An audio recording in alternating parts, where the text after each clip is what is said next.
Einu sinni var ekkert líf á Hofsósi og allir hengu inn í tölvunni og borðuðu óhollan mat.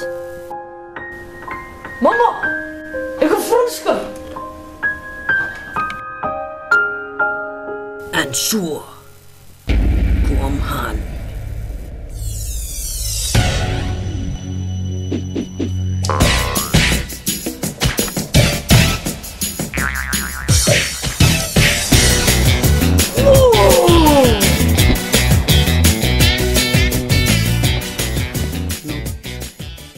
Hver ert þú eiginlega?